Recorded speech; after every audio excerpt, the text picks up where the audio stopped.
Halo, apa kabar? Saya Remen Abadi, Senior Research dan Analis di PT Valburi Asia Futures. Welcome to Platon Market Update. Kali ini saya akan sampaikan laporan riset terbaru kami mengenai Forex Market Update menjelang FOMC Meeting 16 Desember. Ya, pada video sebelumnya, pada tanggal 24 November lalu, saya proyeksikan euro dolar waktu itu sedang hadapi tekanan, khususnya menjelang sidang ECB tanggal 3 Desember. Namun ternyata tekanan yang berlanjut tidak sampai atau sekitar 100 pips saja. Habis itu euro dolar, terutama setelah ECB meeting, justru melonjak tajam. Ya, ini di chart ini saya coba perlihatkan bagaimana euro saat ECB meeting justru bergerak kontras dari keputusan ECB tersebut, di mana di ECB tersebut pada 3 Desember melakukan pelonggaran moneter, namun dianggap kurang agresif saat itu karena di keputusannya tersebut hanya memangkas deposit rate 0,1% ke minus 0,3%, lalu memperpanjang QE timingnya ke bulan Maret 2017, setidaknya ke saat itu. Terus memangkas inflasi, forecast inflasi 2016 dan 2017. Nah, tapi di sisi lain ECB meeting saat itu tidak menambah jumlah QE-nya, masih dipertahankan di 60 miliar per bulan, dibarengi dengan prospek atau proyeksi kenaikan untuk GDP di 2015 dan 2016. Nah, kondisi ini bertepatan di saat kondisi pasar sedang mengalami short position euro yang cukup tinggi dan bahkan terbilang sangat tinggi. Dan juga ini diakibatkan oleh antisipasi untuk pelonggaran moneter ECB. Jadi ketika keputusannya dianggap kurang agresif, terutama untuk QE 60 miliar per bulan yang masih dipertahankan, euro bergerak kontras kemudian yang terjadi. Jadi di sini sebelum ECB meeting, saat video 24 November lalu, euro dolar ada di sekitar 1.06 sampai 1.07 pergerakan, range pergerakannya. Tekanan hanya berlanjut sampai 1.0538 dan sehabis ECB meeting 3 Desember jam 7 atau setengah 8 malam, euro dolar bergerak naik lebih dari 450 pips ke 1.0980. Nah, berikutnya adalah kondisi euro dolar dalam daily chart. Saat ini saya coba perlihatkan reboundnya sedang berada di zona konsolidatif. Jadi ini bisa kita anggap sebagai zona resisten di sekitar 1.100 sampai 1.1100. Ini bergerak dari level bottom di bulan Desember 1.0538, dan ini pergerakannya cukup akseleratif dan besar, dalam kisaran yang besar. Nah, berikutnya yang menjadi pertanyaan kita adalah apakah tekanan euro dolar saat ini masih akan berlanjut setelah mengalami gerak kontras dan rebound signifikan pasca ECB meeting, karena kita punya the biggest event lagi untuk akhir tahun ini, dan merupakan the biggest event di 2015, yaitu FOMC meeting. Saat video ini dibuat tanggal 16 Desember, keputusannya belum dilakukan, jadi kita saat ini sedang menunggu beberapa jam lagi untuk FOMC meeting untuk keputusan suku bunga. Nah, dari pasar obligasi, terutama dari Chicago Mercantile Exchange, di sini terlihat probabilitas untuk kenaikan suku bunga Amerika Serikat masih di atas 80%. Jadi mencapai 81,4% untuk probabilitas suku bunga di 0,50%, dan probabilitas ini naik dari bulan sebelumnya 67,8%. Namun ini agak sedikit mengendur dari hari sebelumnya 83,3%, tapi relatif masih di atas 80%, masih prospek besar ataupun kemungkinan besar untuk The Fed menaikkan suku bunganya dari level 0,25% saat ini. Nah, untuk keputusan kenaikan suku bunga sendiri ini sebenarnya juga sama dengan ECB tadi, jadi sudah banyak diantisipasi oleh market. Jadi untuk kedepannya kita perlu perhatikan selain keputusan tersebut juga forward guidance-nya. Nah, di forward guidance ini yang perlu diperhatikan adalah mengenai prospek kenaikan suku bunga Amerika Serikat di tahun mendatang di 2016. Jadi di mana market masih proyeksikan sekitar 1-3 kali lagi untuk kenaikan suku bunga di tahun 2016. Nah, tapi kita perlu perhatikan nanti malam ataupun saat FOMC meeting untuk forward guidance-nya ini apakah akan disebut dengan jelas untuk prospek kenaikan suku bunga di 2016 tersebut.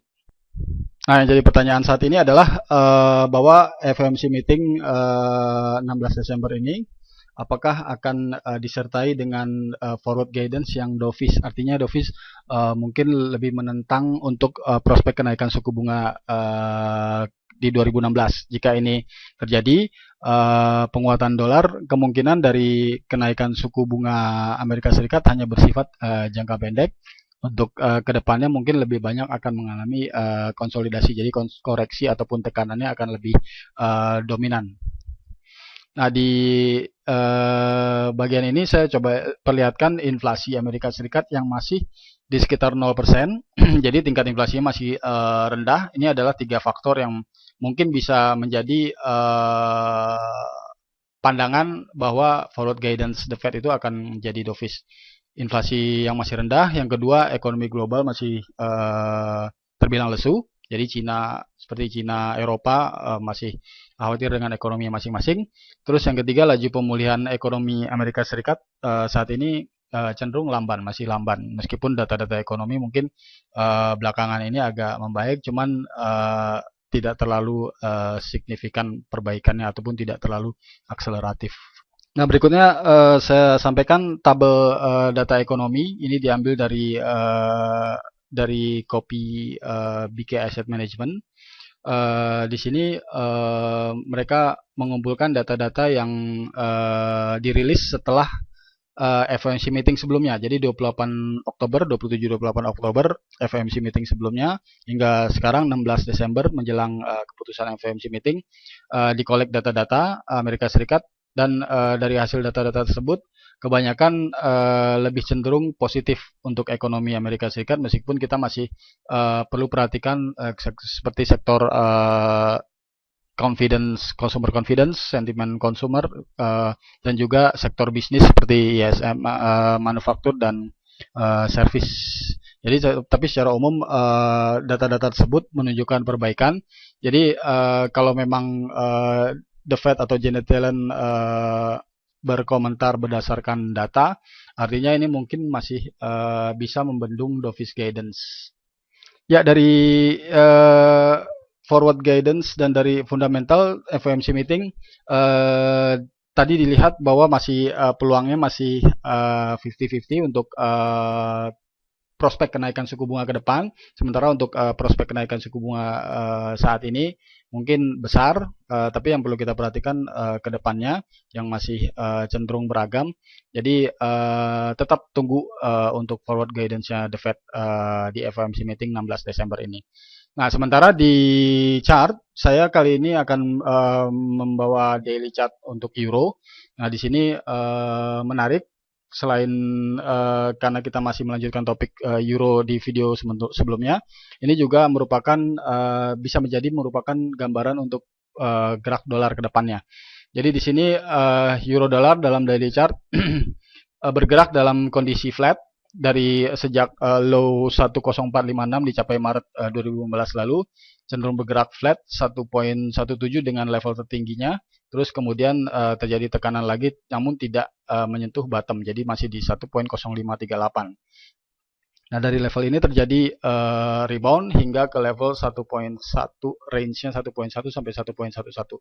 Jadi di gerak yang flat ini kita coba untuk menganalisis lebih dalam secara teknikal untuk euro dolar ke depannya berdasarkan mungkin nanti potensi keputusan FOMC meeting dan forward guidance-nya.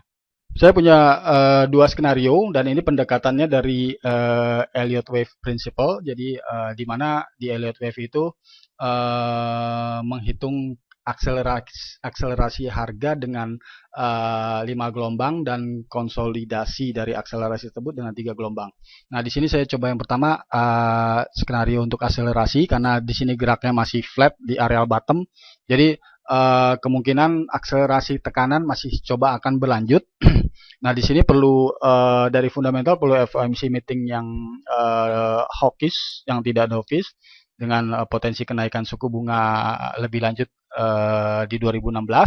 Nah, sementara dari harga yang perlu diperhatikan adalah saat ini dari level 1.1711 euro bergerak sudah mencapai 4 gelombang. Jadi 1, 2, 3, dan 4 yang saat ini sedang berada di gelombang keempat dengan resisten di 1.1 dan 1.11. Jadi ini cukup menarik levelnya untuk perlu diperhatikan. Selama ini efektif, maka skenario akselerasi tekanan ini masih potensial akan terjadi. Nah, berikutnya untuk konfirmasi kita perlu break 1.08 sebagai support.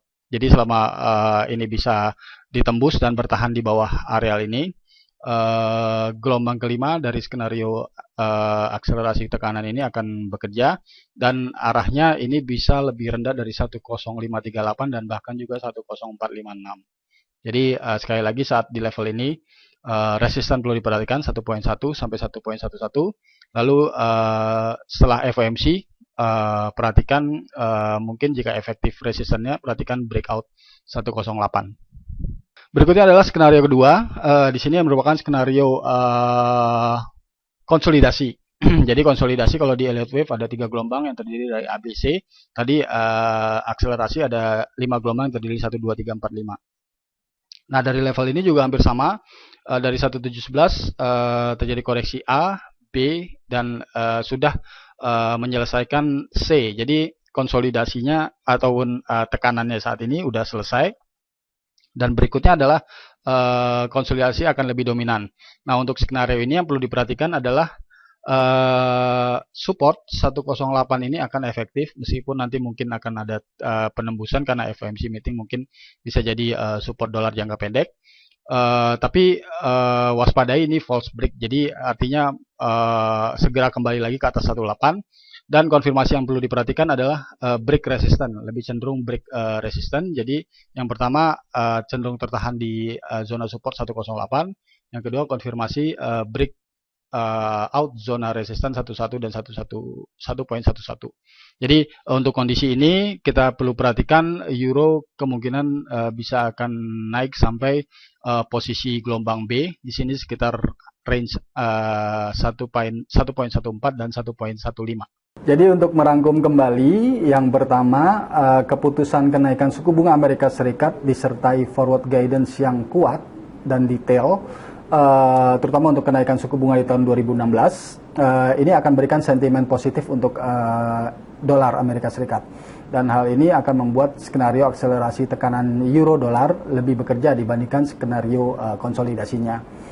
Yang kedua sebaliknya, keputusan kenaikan suku bunga Amerika Serikat disertai dengan forward guidance yang ambigu ataupun tidak pasti untuk kenaikan suku bunga 2016, ini akan berikan sentimen negatif untuk dolar Amerika Serikat. Hal ini akan membuat skenario konsolidasi euro dolar lebih dominan dari skenario akselerasinya.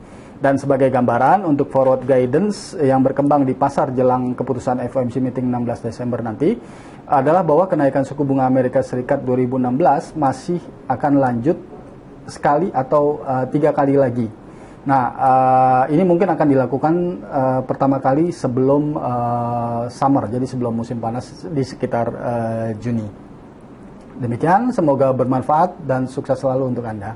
Sampai jumpa di video komentari berikutnya.